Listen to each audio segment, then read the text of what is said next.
Lucky new city bank से अपना supreme card लेकर निकल रहा था। असल में उसे क्लास में जाने में देर हो रही थी, इसलिए वो बिना यास्मीन से कुछ कहे या उसे सबक सिखाए वहां से निकल गया था। लकी दिल्ली यूनिवर्सिटी के ही एक कॉलेज में पढ़ता था।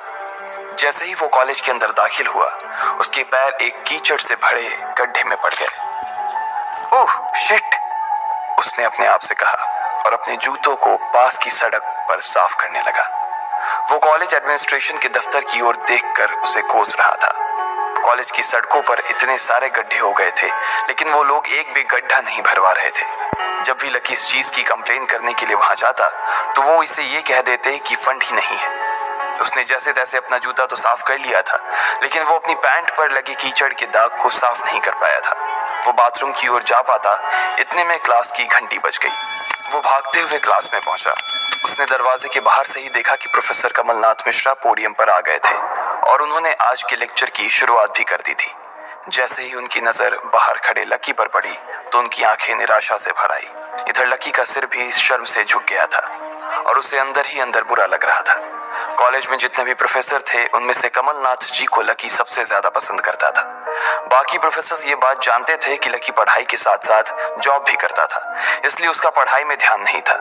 इसलिए वो भी लकी के ऊपर ज्यादा ध्यान नहीं देते थे। कुछ लोग तो पूरी क्लास के सामने उसका मजाक भी उड़ाते थे, लेकिन सिर्फ कमलनाथ जी ही ऐसे प्रोफेसर थे जो उसके साथ बराबरी का व्यवहार करते थे। लकी बिना कुछ कहे वैसे ही अपना सिर नीचे झुकाए क्लास में दाखिल हो गया। जैसे ही उसके पैर क्लास में पड़े, सभी लोग उसकी ओर देखने लगे। अबे ये फटीचर कब से लेट आने लगा? सूरज पश्चिम से उग सकता है, लेकिन ये कभी लेट नहीं हो सकता। आज क्या हो गया इसे? एक लड़के ने लकी को चिढ़ाते हुए कहा। अबे यार, इसकी पैंट तो देख, कितनी गंदी है। भाई क्लास में लड़कियां भी होती हैं, कम से कम कपड़े तो ढंग से पहन के आ यार। दूसरे लड़के ने कहा और उसकी ये बात सुनकर उसके पास बैठी लड़की हंस दी और बोली, अरे कहां से पहन कर आता? कपड़े के लिए तो पैसे हैं नहीं इसके पास, एक ये कपड़ा है इसके पास, बहुत है इसके लिए। क्लास में बैठे सभी लोगों ने लकी के ऊपर फफ्तियां कसनी शुरू कर दी थी। हर कोई उसके ऊपर कुछ न कुछ कहे जा रहा था। ऐसा नहीं था कि लकी ये सब आज ही सुन रहा था। इस तरह की फफ्तियों का सामना वो रोज करता था। रोज उसे ऐसी बातें सुनकर बुरा भी लगता था और आज भी उसने अपना सिर नीचे तो झुका लिया था, लेकिन आज उसके चेहरे पर एक मुस्कान थी। इन लोगों को पता नहीं था कि यह अनलकी आज कितना लकी होकर आ रहा है। जैसे ही क्लास में बैठे बच्चों का शोर बढ़ने लगा, उधर से कमलनाथ जी ने चिल्लाते हुए कहा, आपस में बात करना बंद करो। अगर तुम लोग इस तरह बात करते रहोगे तो मैं आगे नहीं पढ़ाऊंगा। सभी लोग शांत होकर उनकी बात सुनने लग गए। तब तक लकी भी अपनी कुर्सी पर जाकर बैठ गया था। कमलनाथ जी ने फिर से पढ़ाना शुरू किया और पढ़ाते पढ़ाते ना जाने क्यों उनकी नजर बार बार लकी की ओर जा रही थी। लकी को समझ नहीं आ रहा था कि कमलनाथ जी ऐसा जानबूझकर कर रहे थे। उनकी आंखों को देखकर ऐसा लग रहा था कि उनमें लकी के लिए ढेर सारा गुस्सा भरा हुआ था। उसे ऐसा लग रहा था कि शायद वो अपने प्रोफेसर की उम्मीदों पर खरा नहीं उतर रहा था। थोड़ी ही देर में कमलनाथ जी की क्लास खत्म हो गई। बच्चों, आज की क्लास यही खत्म होती है। कल आप सबको क्या काम करके लाना है वो मैंने यहाँ लिख दिया है।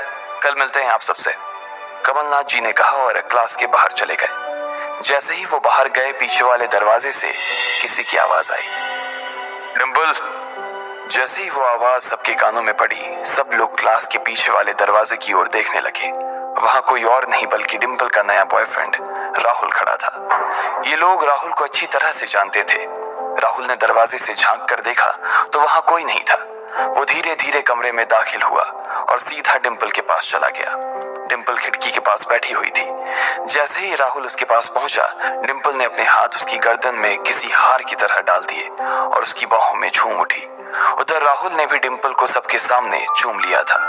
ये नजारा देखते ही सबकी नजरें लकी के ऊपर जा टिकी। सबको अभी तक तो यही पता था कि डिंपल लकी की गर्लफ्रेंड है। किसी को इस बात की खबर नहीं थी कि उन दोनों का ब्रेकअप हो गया था। डिंपल को राहुल की बाहों में देखकर लकी के तन बदन में आग तो लग गई थी, लेकिन फिर भी वो शांत होकर वहीं बैठा हुआ था और उसने अपने गुस्से पर काबू कर लिया था। अरे भाई लकी, क्या हो रहा है ये सब? डिंपल राहुल के साथ कैसे? उसके एक दोस्त ने आकर लकी से कहा, होने देना यार, जो हो रहा है छोड़ना। लकी ने कहा, उसका इस बारे में किसी से बात करने का कोई मन नहीं हो रहा था। अरे भाई, तुझे पता है वो राहुल कितना चालू आदमी है। अभी तक इस कॉलेज की 5 लड़कियों को फंसा चुका है और ये डिंपल छठी है। लकी के दोस्त प्रीतम ने उससे कहा, उसकी ये बात सुनते ही लकी ने प्रीतम को घूर कर देखा। प्रीतम को लगा कि लकी को उसकी बात का बुरा लगा था, लेकिन अगले ही पल वो उसे देखकर मुस्कुराया और बोला, कोई बात नहीं भाई, सबकी अपनी अपनी लाइफ है। ये कहकर लकी डिंपल की ओर देखने लगा, जो कि राहुल की बाहों में इतरा रही थी। वो जानती नहीं थी कि लकी चाहता तो यहीं खड़े खड़े राहुल और उसके पिता को उनके कारोबार समेत खरीद सकता था। उधर जैसे ही राहुल और डिंपल की नजर भी लकी पर पड़ी तो वो जानबूझकर उसे छेड़ने के लिए उसके सामने से गुजरने लगे। अच्छा लकी, सुना जरा। अचानक से डिंपल लकी के सामने रुकी और बोली। उसने अभी भी राहुल की कमर में अपना एक हाथ डाल रखा था। फिर उसने अपने दूसरे हाथ से अपना मोबाइल निकाला और उसका कवर खोलकर लकी के मुंह पर फेंक दिया और बोली, अब क्योंकि मैं तुम्हारे साथ नहीं हूं, इसलिए मुझे तुम्हारे इस बेकार से कवर की कोई जरूरत नहीं है। इसे तुम अपने पास रख सकते हो। लकी ने उससे कुछ नहीं कहा और नीचे गिरा वो कवर उठाकर अपनी टेबल पर रख दिया। बेबी, इसने तुम्हें कवर गिफ्ट किया? कवर कौन गिफ्ट में देता है भाई? राहुल ने उसके सामने ही डिंपल से कहा।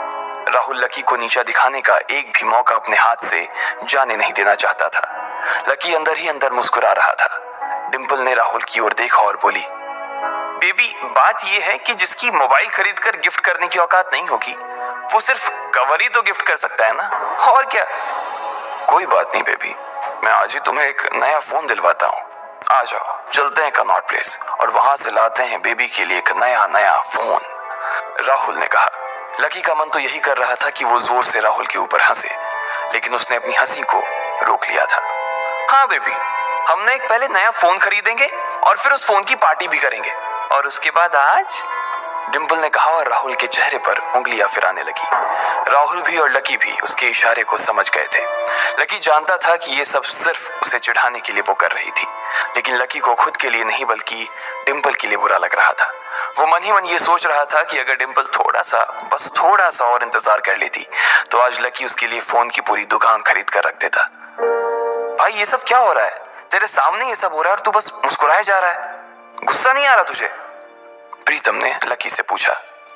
नहीं यार, जो हो रहा है अच्छा ही हो रहा है। जो होता है वो भी अच्छे के लिए होता है, इसलिए चिल यार, छोड़, लकी ने कहा और फिर राहुल और डिंपल की ओर देखने लगा। अब उन दोनों की नजर लकी के मुस्कुराते हुए चेहरे पर पड़ी तो वो अंदर से भवक गए। दोनों की दोनों ही ये सब सिर्फ और सिर्फ लकी को जलाने के लिए कर रहे थे, लेकिन वो तो ऐसे बैठा था जैसे उसका और डिंपल का कोई रिश्ता ही नहीं था। जब अपनी इस बातों का लकी के ऊपर कोई असर होता नहीं दिखा तो डिंपल राहुल से बोली, बेबी चलो यहाँ से। बेबी नहीं बेबी, हबी। आज से तुम मुझे हबी बोलोगी और मैं तुम्हें बोलूंगा मेरी प्यारी वाइफी, राहुल ने कहा और लकी के सामने ही डिंपल को चूम लिया। ये देखते ही लकी थोड़ा सा जल्द भुन तो गया और उसका जवाब भी वो राहुल को देना चाहता था, इसलिए उसने कहा, डिंपल ये सब क्यों कर रही हो तुम? क्या दिखाना चाहती हो इससे? लकी को डिंपल का ऐसा रूप देखकर उसी के लिए बुरा लग रहा था। राहुल की किसी बात का तो लकी के ऊपर कोई असर ही नहीं हुआ, लेकिन लकी की इस बात का राहुल को जरूर बुरा लग गया था। उसने गुस्से से अपनी नाक फुलाते हुए कहा, ओए फटीचर, ज्यादा बकवास करने की जरूरत नहीं है। आज के बाद अगर तूने मेरी डिंपल के बारे में कुछ कहा या उसकी तरफ आंख उठाकर भी देखा ना, तो मैं राजपथ पर तेरी परेड करवा दूंगा। रहने दे भाई, उसकी जरूरत नहीं पड़ेगी। मैं खराब चीज ना तो देखता हूँ और ना ही उसके बारे में बात करता हूँ, लकी ने कहा और फिर से प्रीतम की ओर देखकर हंसने लगा। जिस तरह से लकी आज राहुल के मुंह पर जवाब फेंक कर मार रहा था, प्रीतम को तो विश्वास ही नहीं हो रहा था कि ये वही लकी है जो उसका दोस्त हुआ करता था। उधर राहुल उसका जवाब सुनकर गुस्से से लबरेज हो रहा था। वो लकी को सबक सिखाने के लिए अपना घूंसा तान कर उसकी दिशा में बढ़ा ही रहा था कि इतना ही में पीछे से एक लड़की की आवाज आई, डिंपल। सब लोगों ने फिर से उस आवाज की ओर देखा। वहां पर एक थोड़े छोटे कद की लड़की खड़ी थी और वो गुस्से से डिंपल की ओर देख रही थी। उसकी आंखों पर चश्मा लगा था और उसके बाल खुले हुए थे। अब तू हद से आगे बढ़ती जा रही है डिंपल। लकी जैसे लड़के को छोड़कर तू इस एक नंबर के लफंगे लड़के के साथ पड़ी है। तुझे तो कॉलेज के किसी गड्ढे में जाकर डूब मरना चाहिए। साक्षी, क्या कह रही है तू? जुबान संभाल अपनी, डिंपल ने कहा। राहुल के बारे में बुराई नहीं बल्कि लकी के बारे में अच्छी बातें सुनकर डिंपल का मन खराब हो गया था। जब डिंपल लकी के साथ थी तो उसकी साक्षी से भी अच्छी दोस्ती थी। साक्षी एक बहुत ही सुलझी हुई लड़की थी। जब भी डिंपल और लकी के बीच किसी बात को लेकर झगड़ा होता तो डिंपल उसे सुलझाने के लिए अक्सर साक्षी की मदद लेती थी। मैं जो कह रही हूँ ना, सही कह रही हूँ। तुझे सीरियसली शर्म आनी चाहिए डिंपल। मैंने कभी नहीं सोचा था कि तू ऐसी लड़की निकलेगी। लकी जैसा बंदा ना तुझे कहीं नहीं मिलेगा, साक्षी ने कहा और एक कदम आगे आ गई। इधर लकी ने देखा कि साक्षी की बात सुनते ही राहुल के कान खड़े हो गए थे, लेकिन वो सच बोल रही थी, इसलिए राहुल भी कुछ नहीं कर सकता था। साक्षी लकी के पास आकर खड़ी हुई और बोली, तू इतनी जल्दी कैसे भूल गई यार? लकी तेरे लिए हर टफ टाइम में खड़ा रहा था। जब भी तू बीमार होती थी और तेरे खड़े होने की भी हालत नहीं होती थी तो बेचारा तेरे लिए खाना बनाता था, तेरे कपड़े धोता था और तो और तेरे लिए दवाई तक लेके आता था। तुझे याद है ना जब हम हिमाचल घूमने गए थे और तेरे पैर में मोच आ गई थी तो ये बेचारा अपनी नौकरी छोड़कर भागा भागा रात में हमारे पास आ गया था। इतना प्यार किया इसने तुझसे और तू इसे छोड़कर जा रही है, साक्षी ने कहा। अपने लिए साक्षी के मुंह से इतना सब कुछ सुन लेने के बाद लकी ने अपनी गर्दन नीचे झुका ली थी। उसे डिंपल के साथ बिताए वो सारे लम्हे याद आ रहे थे। वो डिंपल के ऊपर जान छिड़कता था। उसका बस चलता तो वो डिंपल को अपनी हथेलियों पर लेकर घूमता। भले ही उस वक्त उसके पास पैसे नहीं थे, लेकिन वो फिर भी डिंपल की छोटी सी छोटी डिमांड को पूरा करने के लिए अपनी जान लगा देता था। जो कवर डिंपल ने उसके मुंह पर फेंक कर मारा था, वो कवर को खरीदने के लिए लकी ने 3 दिन तक ओवर टाइम किया था। लकी को जैसे ही ये सब याद आया, उसकी पलकों की कोरे भीग गई थी। इधर साक्षी की बात पूरी नहीं हुई थी। उसने आगे कहा, अरे ये लकी अपनी छोटी सी सैलरी में से भी रोज तेरे गोलगप्पे के लिए पैसे निकाल लेता था। तुझे नहीं पता है, मुझे पता है कि आज भी एक बाइक खरीदने के लिए बंदा तेरे लिए पैसे जुटा रहा था। रोज दाल और रोटी खा रहा है सिर्फ इसलिए ताकि तुझे बाइक पर घुमा सके, और तू ऐसे आदमी को नीचा दिखाने की कोशिश कर रही है। ये सब सुनकर डिंपल का चेहरा ही बुझ गया था। उसे भी साक्षी की कही बातें दिल पर लग रही थी, लेकिन इस वक्त वो राहुल के साथ थी और उसका हाथ राहुल की कमर में था। वो चाह कर भी राहुल के खिलाफ ना तो कुछ बोल सकती थी और ना ही कुछ सुन सकती थी, इसलिए उसने अपने बचाव में कहा, हाँ तो ये तो इसका प्रॉब्लम है ना। मैंने इससे पहले ही कहा था कि ये मेरा प्यार अफोर्ड नहीं कर पाएगा, तो फिर ये मेरे साथ इतना आगे क्यों बढ़ा? आज अगर मैं चीज सैंडविच खा सकती हूँ तो फिर मैं बिना घी वाली रोटी क्यों खाऊं? लकी डिंपल की ये बात सब सुन रहा था और उससे पहले कि वो कुछ जवाब देता, अचानक ही उसका फोन बज उठा। उसने मोबाइल निकाल कर देखा तो पाया कि किसी अनजान नंबर से उसे फोन आया था। साक्षी और डिंपल के बीच हो रही बहस के बीच ही लकी फोन उठाने के लिए वहां से निकल गया।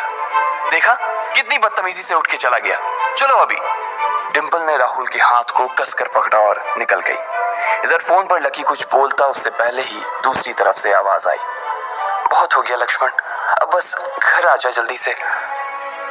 यह आवाज सुनते ही लकी एक पल में उसे पहचान गया था।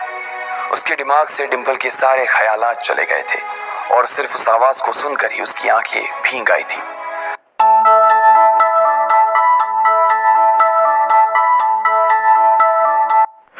आगे की कहानी को जानने के लिए सुनते रहिए इंस्टा मिलियनेयर सिर्फ और सिर्फ मोबाइल FM पर।